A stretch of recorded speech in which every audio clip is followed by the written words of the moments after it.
명작을 찾아서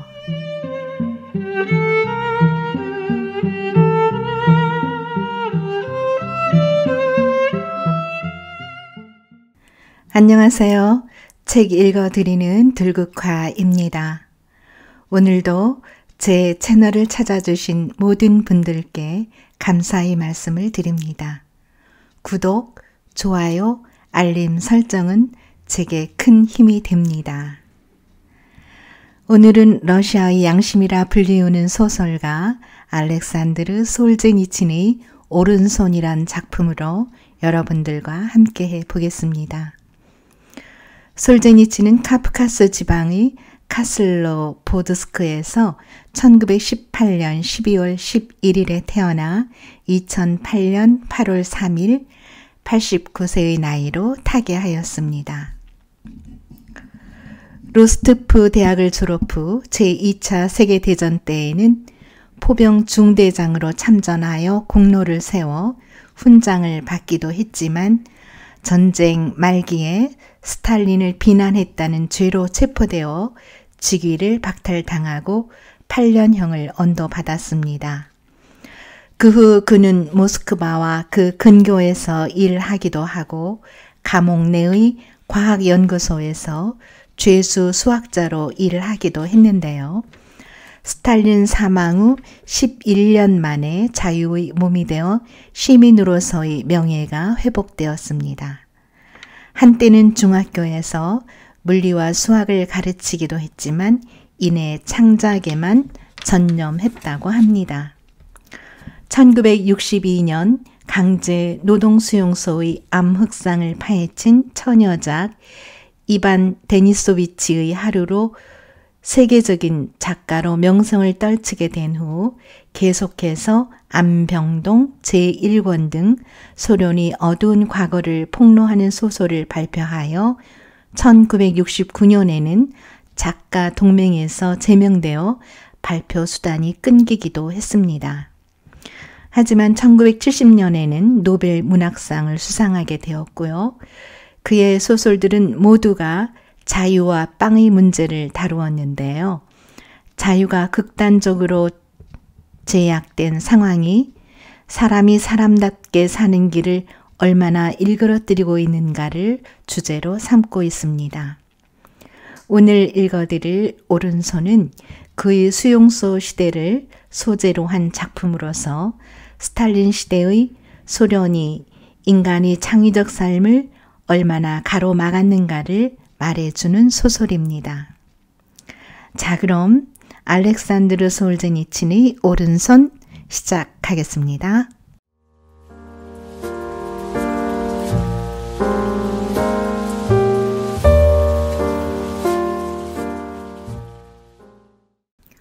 오른손 알렉산드르 솔제니친. 지난 겨울 나는 거의 다 죽은 몸이 되어 타슈켄트에 도착했다. 결국 나는 죽을 곳을 찾아 이곳에 온 거나 다름없었다. 그러나 운명은 나를 좀 더 살게 해 주었다. 한 달, 또 한 달, 이렇게 석 달이 지나갔다. 겁을 모르는 타슈켄트의 봄은 어느새 창문 뒤로 물러가고 벌써 여름으로 접어들고 있었다. 여기저기 싱싱한 녹음이 우거지고 날씨도 완연히 따스해지자 나는 비틀거리는 걸음이 남아 산책을 나다니게 되었다. 나는 자신의 몸이 회복되어 가고 있다고는 꿈에도 생각하지 못했다.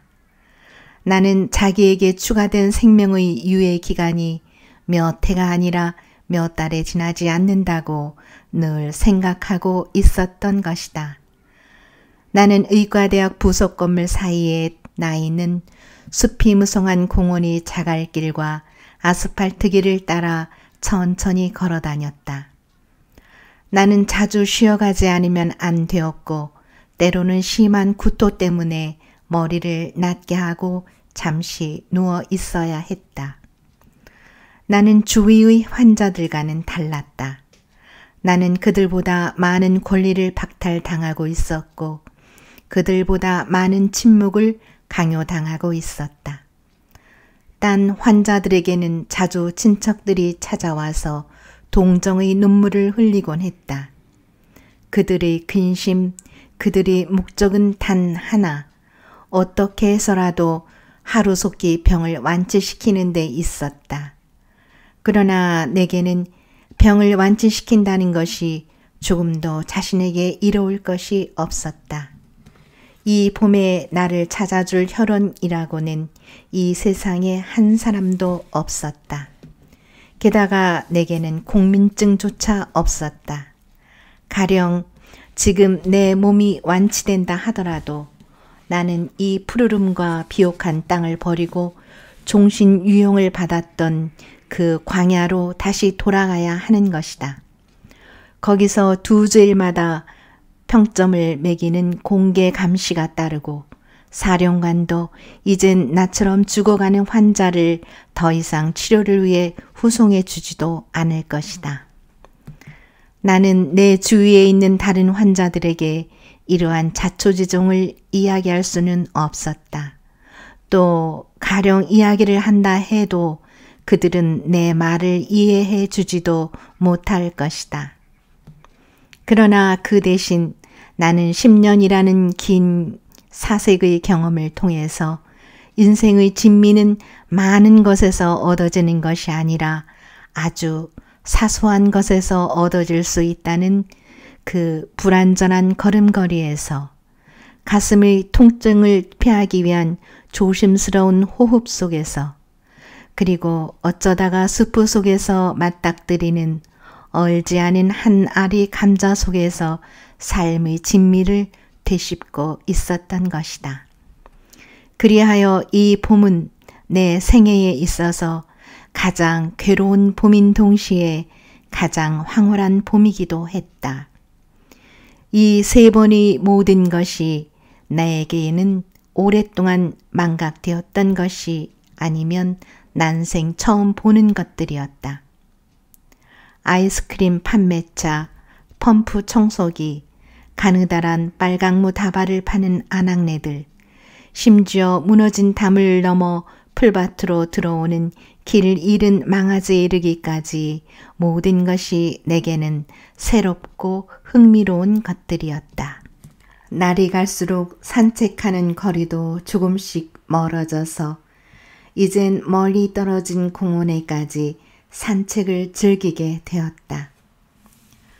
장엄한 아침해가 떠오른 후 따스한 남쪽의 낮을 거쳐 황색 전등 같은 저녁이 깊어질 때까지 공원은 항상 사람들의 움직임으로 활기를 띠고 있었다.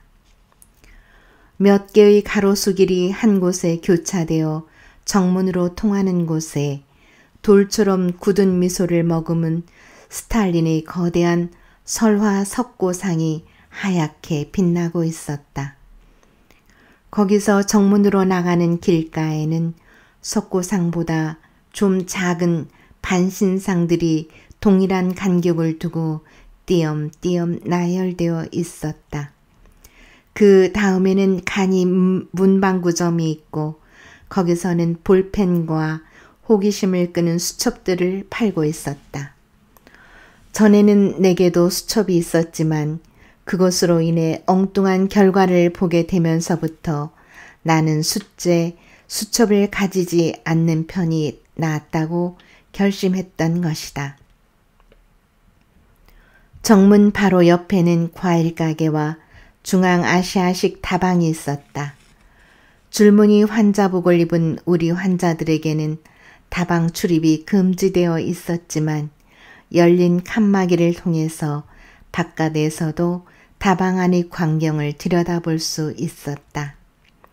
나는 지금까지 녹차나 흑차에 따라 차 마시는 사람들의 좌석이 구별되는 이러한 다방을 본 적이 없었다.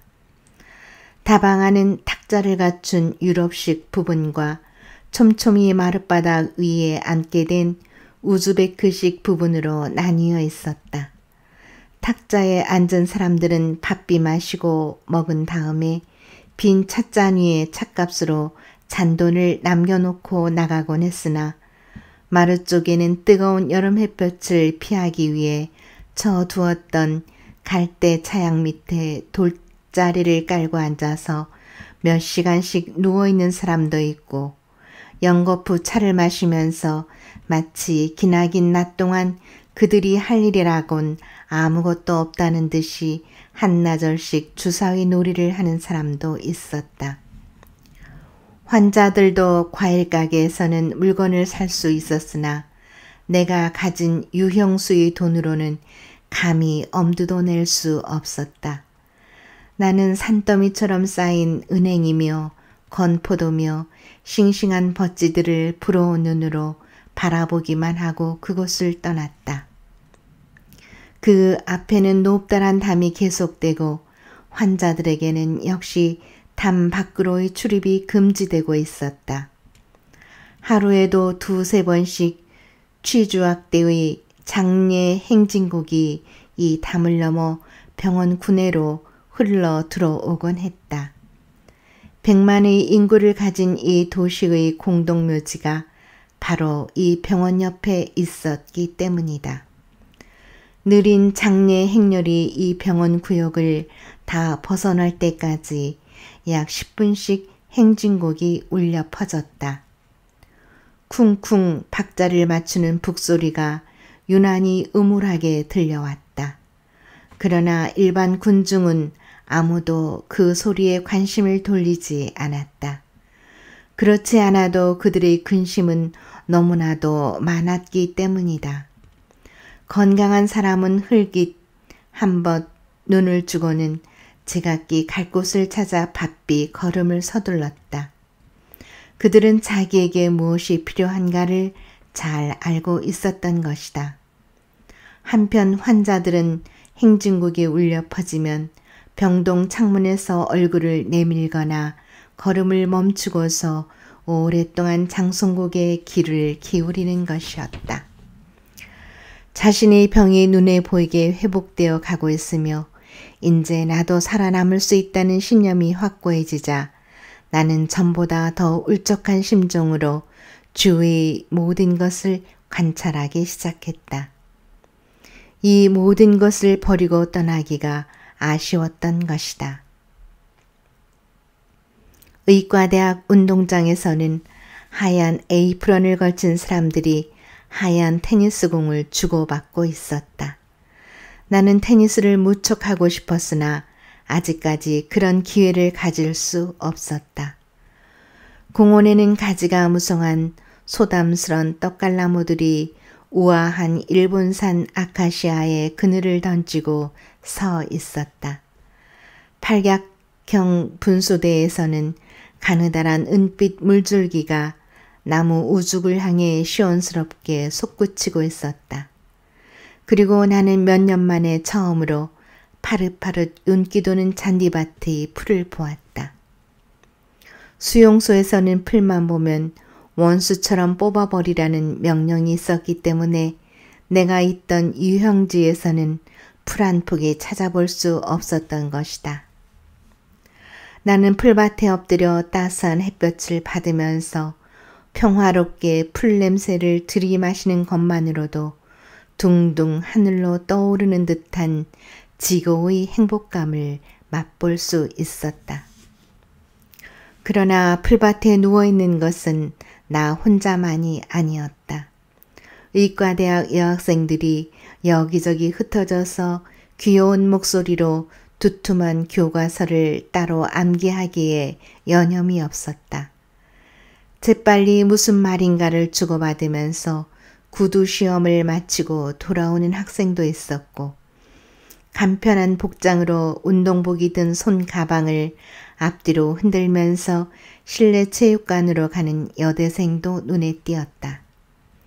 저녁 때가 되면 낮보다 몇 곱절이나 매력을 더 풍기는 원피스 차림의 아가씨들이 자갈길을 거닐며 분수 주위를 맴돌곤 하였다.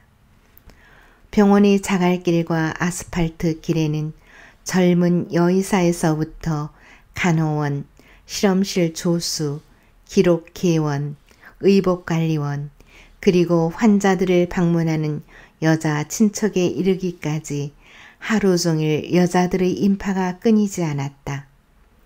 내 곁을 지나는 여자들 중에는 우아하고도 단정한 할라트를 입은 여자가 있는가 하면 선명한 색깔이 남방옷을 입은 여자, 그리고 좀 더 부유한 층이라면 반쯤 투명해 보이는 옷에 대나무 손잡이가 달린 빨강, 파랑, 분홍빛의 최신형 중국산 양산들을 머리 위로 흔들며 지나가는 여자도 있었다.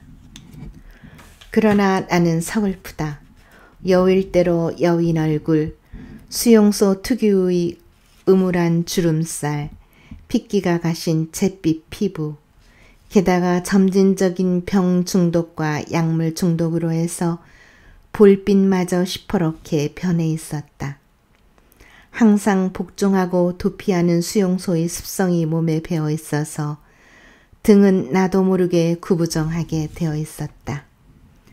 줄무늬 저고리는 간간히 배 언저리까지 내려오고 바지는 무릎 위에서 끝나 있었고 누렇게 색이 바랜 발사계의 양 끝은 뭉툭한 수용소의 방 하나로부터 비수기 밖으로 비어져 나와 있었다. 어느 날 저녁 무렵이었다. 나는 정문 옆에 서서 지나가는 사람들을 바라보고 있었다. 평상시와 다름없는 인파가 내 옆을 스쳐갔다. 양산들이 빙글빙글 돌고 비단옷과 밝은 띠를 두른 명주바지, 수놓은 저고리와 두건들이 번쩍거렸다. 여러 목소리가 한데 뒤섞이고 과일이 매매되고 칸막이 뒤에서는 차를 마시며 노름들을 하고 있었다. 바로 그 옆에는 거지처럼 남루한 옷차림을 한 왜소한 노인 하나가 칸막이에 몸을 기대고 서 있었다. 노인은 헐떡이는 목소리로 이렇게 애원하고 있었다. 동무. 자기 일에 바쁜 군중은 그의 말을 알아듣지 못했다. 나는 그 노인에게로 다가갔다. 왜 그러시죠, 노인? 노인의 배는 임신한 여자보다도 더 불러 있어서 벌어진 바지 허리통을 붕대로 감싸고 있었다. 구두창을 갈아 끼운 묵직한 그의 장화 위에는 뽀얗게 먼지가 앉아 있었다. 소매가 너덜너덜 다 달아빠진 두꺼운 외투는 날씨에 관계없이 그의 어깨에 무거운 부담을 주고 있었고 그의 머리에는 채마밭의 허수아비에게나 어울릴 낡아빠진 캡이 얹혀 있었다. 퉁퉁 부은 그의 두 눈에는 하나도 생기가 없었다. 그는 주먹을 쥔 한쪽 손을 간신히 조금 쳐들었다. 나는 거기서 땀이 밴 구겨진 종이 한 장을 끄집어냈다. 그것은 째지는 듯한 펜으로 모가 나게 쓴 보브로프 시민의 입원 수속을 부탁하는 의뢰서였다. 그 의뢰서 위에는 푸른 잉크와 붉은 잉크로 비스듬히 옆으로 쓴 두 개의 단서가 붙어 있었다. 푸른 잉크는 시 보건소에서 쓴 것으로 적당한 이유를 들어 입원을 거절하고 있었으나 붉은 잉크는 입원 환자로 받아줄 것을 의과대학 부속병원 당국에 지시하고 있었다. 푸른 잉크는 어제 쓴 것이었고 붉은 잉크는 오늘 쓴 것이었다. 아, 그러시다면 나는 귀머거리에게라도 말하듯이 큰 소리로 그에게 설명해 주었다. 당신은 제1병동에 있는 환자 접수실로 가야 합니다. 자, 저쪽으로 가십시오. 저 기념비들을 따라 곧바로 가면 돼요. 그러나 노인에게는 더 이상 뭐라고 물어볼 기력도 없거니와 평탄한 아스팔트 길마저 걸어갈 수 없을 정도로 기력이 완전히 쇠진해 있음을 나는 알아차렸다. 게다가 손에 들고 있는 1kg 반쯤은 나갈 누더기 보따리는 그로서는 도저히 감당하기 힘든 부담이었다. 여기서 나는 이렇게 결심했다. 좋습니다. 제가 안내해 드리죠. 자, 갑시다. 그 보따리는 이리 주십시오. 노인은 순순히 내 말에 따랐다.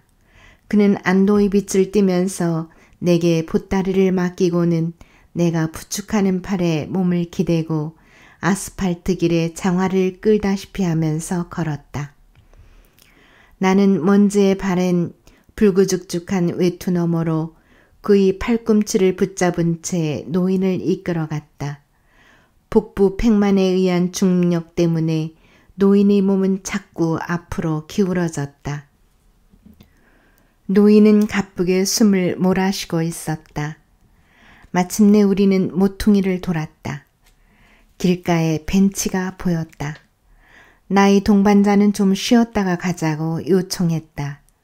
나 역시 너무 오랫동안 서 있었기 때문에 구역질이 나기 시작했던 참이었다. 우리는 벤치에 앉았다. 여기서도 아까의 그 분수가 바라다 보였다.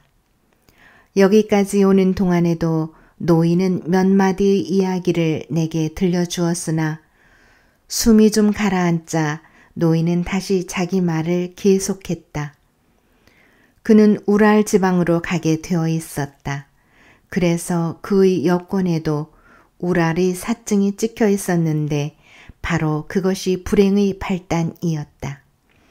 그런데 노인은 타흐나타슈 근처에서 병에 걸리고 말았다. 나의 기억으로는 운하가 건설되기 시작한 곳이다. 그는 우트렌치의 병원에서 한 달이나 묵으면서 배와 다리에서 물을 뽑았으나 병은 더 악화될 뿐이어서 병원 당국은 노인을 딴 곳으로 추방해버리고 말았다. 그는 차르제우에서 기차를 내려 우르사브치 에예푸스카야 병원에 갔으나 거기서도 노인의 병을 치료해 줄 곳은 없었다. 병원 당국은 그의 여건대로 우랄로 가라는 것이었다. 노인에게는 이미 기차를 타고 갈 만한 기력도 없거니와 기차표를 살 만한 돈도 남아있지 않았다. 결국 이렇게 되어 노인은 이틀 전에 이곳 타슈켄트로 입원을 바라며 찾아오게 된 것이었다. 나는 노인이 남쪽에서 무슨 일을 했으며 왜 그런 몸으로 여기 오게 되었는지에 대해서는 물어보려고도 하지 않았다. 병원의 진찰 조서에 의하면 그의 병은 가망이 없었고 그의 얼굴을 관찰해도 치명적인 병이라는 것이 느껴졌다. 나는 지금까지 수많은 환자를 보아온 경험에서 이 노인에게는 이미 삶에 대한 의지가 조금도 남아있지 않다는 것을 명백히 느낄 수 있었다. 시들 대로 시든 핏기 없는 두 입술, 무슨 말인지 알아들을 수 없는 이야기들, 다 풀어진 흐릿한 두 눈, 가벼운 캡까지도 노인을 피롭게 하는 것 같았다. 그는 가까스로 손을 들어 모자를 무릎 위로 끌어내렸다. 그는 다시 한 손을 쳐들어서 더러운 소매로 이마의 땀을 닦았다. 먼지 투성이 빗질하지 않은 머리지만 아직도 금발이었다. 그의 노화는 나이 탓이 아니라 병 때문이었던 것이다. 애처로울 정도로 가는 그의 목덜미에는 여분의 피부가 여기저기 늘어져 있었고 목 앞에 붉어진 세모진 후골만이 혼자 떨어져 왔다 갔다 하고 있었다. 머리를 기대고 싶어도 기댈 곳이 없었다. 노인은 자리에 앉아 머리를 가슴 위로 떨구고는 턱으로 받쳤다. 이렇게 노인은 모자를 무릎 위에 얹고 두 눈을 감은 채 죽은 듯이 움직이지 않았다. 그는 잠시 숨을 돌리기 위해 여기 앉아 있다는 사실이며 이제 곧 환자 접수실로 가야 한다는 사실을 까맣게 잊고 있는 듯 했다. 우리 앞 가까이에 있는 분수대에서는 은실 같은 물줄기가 소리도 없이 하늘로 치솟고 있었다. 이때 나의 동반자는 크게 한숨을 내쉬고 가슴 위에서 머리를 흔들고는 누런 눈꺼풀을 슬며시 치켜뜨고 비스듬히 나를 쳐다보면서 이렇게 말했다. 담배 가진 것 있으면 좀 얻읍시다, 동무. 무슨 말씀을 하시는 거예요, 영감? 하고 나는 외쳤다. 영감이나 나는 담배를 피우지 않아도 살까 말까한 입장들이에요. 담배를 피우겠다뇨. 나도 자진해서 한 달 전에 담배를 끊고 말았답니다. 꽤 힘들긴 했지만. 노인은 코를 골기 시작했다. 그러나 잠시 후 또다시 누런 눈꺼풀 밑으로 비스듬히 나를 올려다보면서 말하는 것이었다. 어쨌든 3루블가량 줄 수 없겠소, 동무.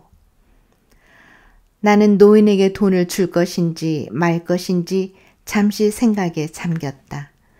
노인이 무슨 말을 하든 아직까지 유형수의 신세를 면치 못하고 있는 나에 비할 때 그래도 노인은 현재 자유인이 아니냐 말이다. 나는 유형지에서 몇 해를 일하면서도 돈 한 푼 받아본 적이 없었다. 돈을 지불할 때면 경호대비니, 지역 조명비니, 군견비니, 관구비니, 야채 수프값이니 해서 몽땅 공제해 버리고 마는 것이었다. 나는 보기에도 우스꽝스러운 재킷의 조그만 윗주머니에서 유포로 만든 지갑을 꺼내서 그 속에 든 돈을 계산해 보고는 크게 한숨을 내쉬며 3루블짜리 지폐 한 장을 노인에게 내어주었다. 고맙소. 노인은 목신 소리로 말했다. 노인은 힘없이 손을 간신히 들어 3루블 지폐를 받아 주머니에 넣고 빈 손을 털썩 무릎 위로 떨어뜨렸다. 그러고는 노인의 머리는 다시금 가슴 위에 파묻히고 말았다. 우리는 얼마 동안 말이 없었다. 그러는 사이에 한 처녀가 우리 앞을 지나가고 뒤이어 여대생 둘이 또 지나갔다. 세 처녀가 모두 무척 내 마음에 들었다. 여자들의 목소리는 고사하고 그들의 구두소리조차 몇 년씩 못 듣고 지내던 때가 생각났다.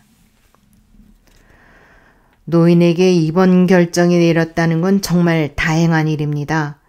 그렇지 않았다면 일주일가량은 여기서 공연히 시간을 낭비했을 거예요.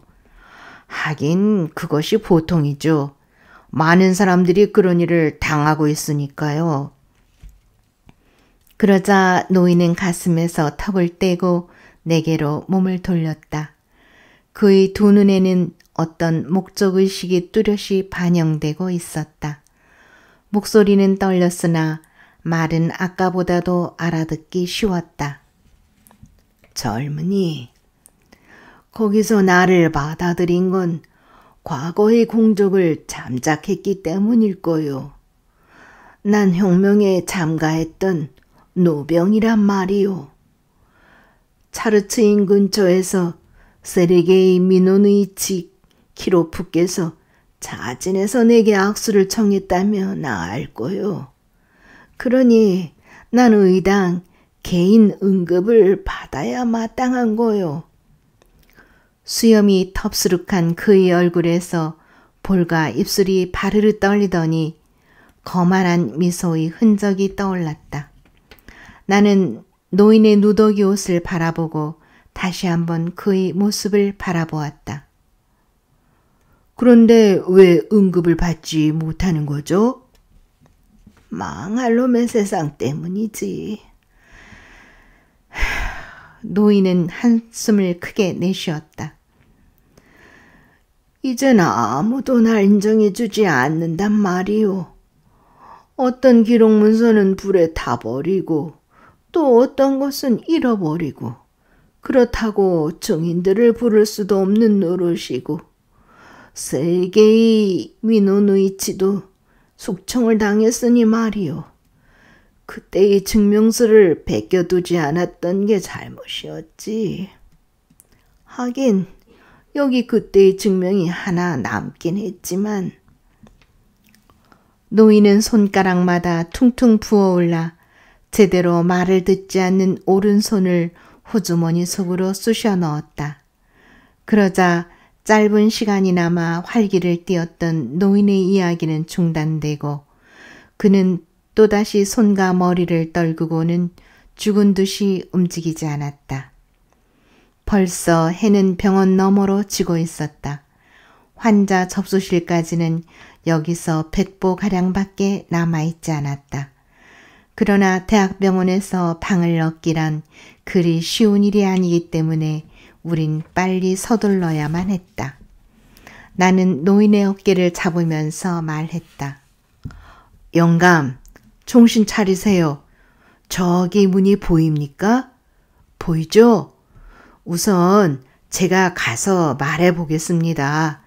노인께서 혼자 오실 수 있다면 오셔도 좋고요. 아니, 여기서 저를 기다리세요. 이 보따리는 제가 맡아두겠습니다.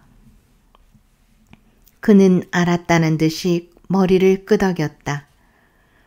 크고 더러운 홀은 여러 개의 조잡한 칸막이로 차단되어 있었는데 그 한 부분을 환자 접수실이 차지하고 있었고 칸막이 저쪽에는 목욕탕과 탈의실, 이발소가 있었다. 접수실에는 낮이면 의뢰 환자들로 혼잡을 이루어서 자기 차례가 올 때까지 오랫동안 기다리는 것이 보통이다.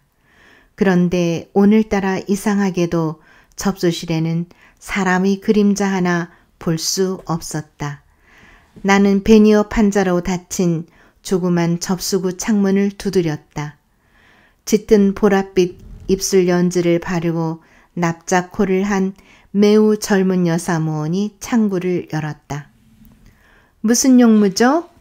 그녀는 책상에 앉아서 스파이 만화물에 열중하고 있었던 것 같았다. 그녀는 재빨리 나를 흘겨보았다. 그 사람은 잘 걷지 못합니다. 제가 곧 그 사람을 이리로 데리고 오죠. 누가 데려오랬어요? 그녀는 의뢰서를 보지도 않고 날카롭게 외쳤다. 병원 규칙을 모르세요? 환자 접수는 오전 9시부터예요. 나는 먼저 여사모원이 창문을 내리지 못하게 하려고 들어갈 수 있는 데까지 머리와 손을 좁다란 창구 속으로 밀어 넣었다. 그러고는 아랫입술을 찡그리고 고릴라와 같은 험한 인상을 지으면서 목신 소리로 위협하듯 말했다. 이거 봐요, 아가씨. 그렇다고 내가 순순히 물러갈 줄 아오? 그녀는 겁이 났던지 책상을 뒤로 물리치면서 아까보다는 좀 누그러진 어조로 이렇게 말했다. 접수는 없어요, 동무. 아침 9시에 오세요. 그 의뢰서나 읽고 말하란 말이오. 나는 불만 섞인 나직한 어조로 충고하듯 말했다. 여사모어는 의뢰서를 읽었다. 이게 어쨌다는 거예요. 규칙하고는 아무 상관도 없어요. 그리고 내일은 아마 입원실에 없을지도 몰라요. 오늘 아침에도 없었으니까요. 오늘 아침에는 방이 없었다는 그녀의 말 속에는 나를 모욕함으로써 느끼는 어떤 만족감 같은 것이 깃들어 있었다. 그렇지만 한 길에 사람을 버려둘 수는 없지 않아요. 그 사람은 아무 데도 갈 곳이 없어요. 내 몸이 창구로부터 뒤로 물러나고 수용소 특유의 거친 태도가 좀 누그러지자 그녀의 얼굴 표정은 나와는 반대로 다시 험악해졌다. 딴 곳에서 오는 사람이 한두 사람인 줄 아세요? 그들을 어디다가 수용하란 말이에요. 병원을 아파트로 만들란 말이군요. 그렇지만 그 사람이 어떤 상태에 놓여 있는지 한번 가보면 알 거요. 뭐라고요? 아니, 환자를 수집하러 다니란 말인가요? 난 간호원이 아니에요. 그녀는 재빨리 이렇게 내쏘고는 납작코를 거만스럽게 실룩거렸다. 그렇다면 당신은 누굴 위해 여기 앉아 있는 거요? 손바닥으로 베니어판을 콱 내리치자 하얀 분가루가 사방으로 흩어졌다. 차라리 문을 닫는 게 낫지. 당신이 뭔데 그래요? 뻔뻔스럽게도. 그녀의 분노는 극도에 달했다. 그녀는 벌떡 자리에서 일어나 어디론가 뛰쳐나갔다가 다시 복도에 나타나며 말했다. 당신은 도대체 뭐예요? 날 가르치려 들지 말아요. 그건 구급차가 할 일이에요. 그 짙은 보랏빛 입술이 아니었던들. 그리고 역시 그 보랏빛 매니큐어가 아니었던들. 그녀는 그렇게까지 바보로 보이진 않았을 것 같았다. 그녀의 눈썹은 의미심장하게 움찔거렸다. 웃옷의 앞가슴 부분이 무더위 때문에 넓게 벌어지고 있어서 멋진 장밋빛 삼각 머플러와 공청기장이 살짝 엿보였다. 뭐요? 그 사람이 제 발로 이리 걸어오면 안 되고 구급차에 의해 길바닥에서 실려오면 받아줄 수 있단 말이오? 도대체 그런 규칙이 어디 있어? 그녀는 거만한 눈으로 어리둥절한 내 얼굴을 바라다 보았고 나 역시 그녀를 바라보았다. 그녀는 크게 코웃음을 치고는 멸시하는 표정으로 이렇게 말했다. 그래요, 환자. 그런 규칙이 있습니다. 그녀는 이렇게 대답하고 칸막이 뒤로 사라져 버렸다. 내 뒤에서 바스락 소리가 들렸다. 나는 뒤돌아 보았다.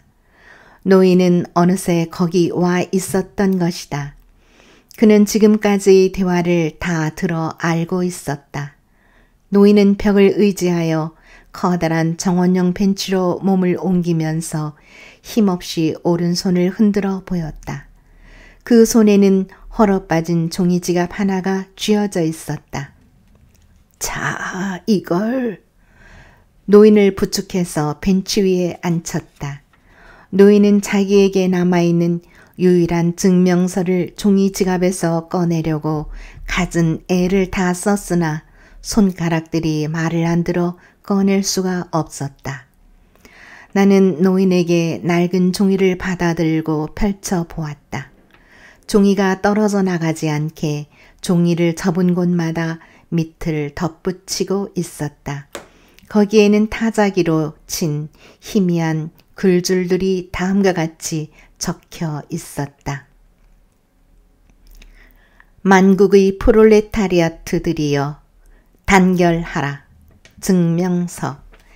N.K. 보브로프 동무는 1921년에 세계혁명의 특별 임무를 띤 영예로운 XX 현 부대에 실제로 근무한 사실이 있으며 수많은 반동 분자를 자기 손으로 처단한 그 공로를 취하하여 이 증명서를 수여하는 바임. 정치위원 땡땡땡 서명. 그 다음에는 아무것도 씌어있지 않았다. 나는 한 손으로 가슴을 만지면서 나직한 소리로 물었다. 아니, 특별 임무란 뭐죠? 어떤 거예요? 글쎄, 그 여자한테 보여줘요. 노인은 아래로 내리 감기려는 눈꺼풀을 간신히 뜨고서는 이렇게 대답했다. 나는 종이지갑에서 증명서를 끄집어낼 수도 없을 정도로 쇠약해진 그의 손을 바라보았다. 손가락 마디마다 퉁퉁 부어오르고 검붉은 혈관이 불룩 튀어나온 유난히 작은 손이었다. 나는 말을 탄 혁명군들이 마음껏 칼을 휘두르면서 지상의 적병들을 한 칼에 쓰러뜨리던 광경을 머리에 그려보았다. 참 이상한 일이다. 사배를 한번 휘두르기만 하면 머리와 목, 한쪽 어깨가 댕강 떨어져 나가던 바로 그 오른손이었다. 그런데 지금은 종이조각 하나도 제대로 잡을 수 없다니. 나는 베니어판 창구로 다가가서 다시 한번 그녀에게 달라붙었다. 여사모어는 거들떠보지도 않고 계속해서 만화를 읽고 있었다. 나는 낡아빠진 증명서를 말없이 그녀의 책 위에 얹어놓고는 솟구치는 구토 때문에 연방 가슴을 내리쓸면서 출구 쪽으로 걸어갔다. 나는 머리를 낮게 하고 한시 앞이 어딘가에 누워야 했던 것이다. 왜 여기 이런 종이를 놓는 거예요? 빨리 가져가요. 앙칼진 처녀의 목소리가 등 뒤에서 들려왔다. 노병은 깊숙이 벤치 안으로 물러나 앉았다. 머리는 물론 그의 두 어깨까지 동체 속으로 푹 빠져버린 것 같았다. 기능을 잃고 마비된 손가락은 벌려진 채로 축 늘어져 있었다. 여러 젖힌 외투는 아래로 미끄러져 내렸다. 팽팽하게 부어오른 배는 굴곡진 양 허벅다리 위에 움직이지 않고 놓여 있었다.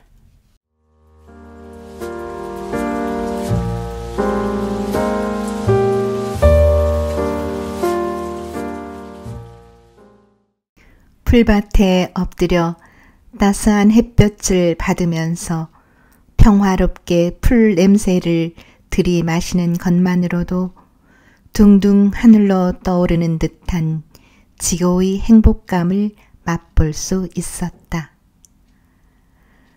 자유의 소중함에 대해서 그리고 소소한 일상의 행복을 일깨워주는 알렉산드르 솔제니친의 오른손이었습니다. 끝까지 귀한 시간 함께 해주셔서 감사합니다. 애청자 여러분 모두의 건강과 행복을 기원합니다.